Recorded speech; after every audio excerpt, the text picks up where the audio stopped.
Hello everyone, मेरा नाम है वसीम कादिर और आज मैं फिर से आपके सामने एक स्टोरी लेके आया हूँ।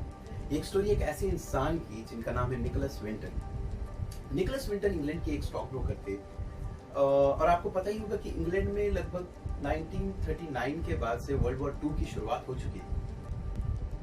वर्ल्ड वॉर 2 लगभग 6 साल तक चली और इसी बीच लगभग 80 मिलियन लोगों ने अपनी जानें गंवाई। इसी बीच इंग्लैंड में काफी सारे रेफ्यूजी कैंप सेटअप किए गए जहां पे लोगों को रेस्क्यू करके लाके रखा जाता, बच्चों को रखा जाता। एंड उन काफी सारे बच्चों के पेरेंट्स ऑलरेडी नाजीज के द्वारा मारे जा चुके थे। कुछ के पेरेंट्स लापता थे और कुछ के पेरेंट्स अभी भी नाजीज की कैप्टिविटी में थे। और वो रेफ्यूजी कैंप्स का कंडीशन भी बहुत ही खराब था। अनहाइजीनिक कंडीशंस, खाने की कमी, दवाओं की किल्लत, बच्चों के लिए रहना नामुमकिन था वहां। उसी बीच सर निकोलस विंटन वहां पे आए, जो कि एक कॉमन मैन थे, एक साधारण आदमी थे। एंड उन्होंने कोशिश की कि यहाँ से ज्यादा बच्चों को बचाया जा सके। तो उन्होंने काफी सारे बच्चों को वो अपने साथ लेके गए, ऐसी जगहों तक पहुंचाया जहां पे उनको प्रॉपर खाना मिल पाए, उनकी परवरिश की जा सके और उनको प्रॉपर एजुकेशन भी मिले। ऐसा करते करते सर निकोलस के साथ एक और कमेटी भी जुट गई जिन्होंने उनकी हेल्प की, मदद की। और इस पूरे प्रोसेस के दौरान सर निकोलस ने 664 बच्चों की जान बचाई, उनको रेस्क्यू किया। ये बहुत ही बड़ा अचीवमेंट था। वर्ल्ड वॉर खत्म हो गया, 50 साल बीत गए, लेकिन फिर भी सर निकोलस ने इस वाकये का जिक्र किसी के सामने नहीं किया। न अपने किसी दोस्त को बताया, न अपने फैमिली को बताया, यहाँ तक कि अपनी वाइफ को भी इसके बारे में नहीं बताया। एक दिन उनकी वाइफ स्टोर रूम में कुछ काम कर रही थी, तभी जाके उनको एक स्क्रैप बुक दिखा जो कि मिस्टर निकोलस का था। उस स्क्रैप बुक में बहुत सारे बच्चों की तस्वीरें थी, बहुत सारे बच्चों के नाम थे। उन्होंने जाके ये स्क्रैप बुक दिखाया अपने हस्बैंड को और पूछा कि इतनी बड़ी अचीवमेंट आपकी, क्योंकि उस स्क्रैप बुक में सारा डिटेल्स लिखा था कि किसको किसको उन्होंने रेस्क्यू किया था। तो his wife was really surprised and she felt proud at the same time. तो उनकी वाइफ ने फैसला किया कि ये स्टोरी पूरी दुनिया के सामने आनी चाहिए। वो स्क्रैप बुक लेकर के एक बड़ी सी मीडिया हाउस के पास गई और उन्होंने कहा कि आप प्लीज इस स्टोरी को पब्लिश करो, इस स्टोरी को पूरी दुनिया के सामने बताओ। And that media house agreed. उन्होंने एक इवेंट का आयोजन किया जहां पे बहुत सारे लोगों को बुलाया गया, एक बड़े से ऑडिटोरियम में।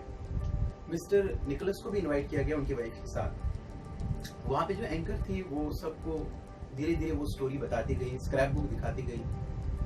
उस स्क्रैप बुक में एक बच्चों के नामों का लिस्ट था जिनको सर निकोलस ने रेस्क्यू किया गया था। उसमें से एक नाम उस एंकर ने पढ़ा। एक बच्ची का नाम था वेरा डेमियन। एंड उस एंकर ने कहा ये जो बच्ची है जिसको सर निकोलस ने वर्ल्ड वॉर 2 के दौरान बचाया था, वो बच्ची सर निकोलस के ठीक पास में बैठी है, उसी ऑडिटोरियम में ठीक पास में बैठी है। जैसे ही सर निकोलस अपने बाईं ओर देखते हैं तो वो बच्ची तो नहीं है, अब ग्रोन अप लेडी है। एंड वो लेडी भी उनकी तरफ देखती है, दोनों की आंखें नम हो जाती है, दोनों एक दूसरे को गले लगाते हैं और वो लेडी उनका शुक्रिया अदा करती है। थोड़ी देर बाद एंकर एक और लड़के का नाम पढ़ती है, एक और बच्चे का नाम पढ़ती है जिसका नाम लिस्ट में है, नाम पुकारती है। पता चलता है कि वो बच्चा भी सर निकोलस के ऑडिटोरियम में ही बैठा है, उनके साथ ही बैठा है। वो भी आता है, उनको हक करता है, उनका शुक्रगुजार होता है। बहुत ही इमोशनल मोमेंट था ये सर निकोलस के लिए। And he was feeling really good from the inside. थोड़ी देर बाद एंकर एक सवाल करती है ऑडियंस से कि क्या ऑडियंस में कोई और ऐसा बच्चा है जिसको वर्ल्ड वॉर 2 के दौरान सर निकोलस ने बचाया था।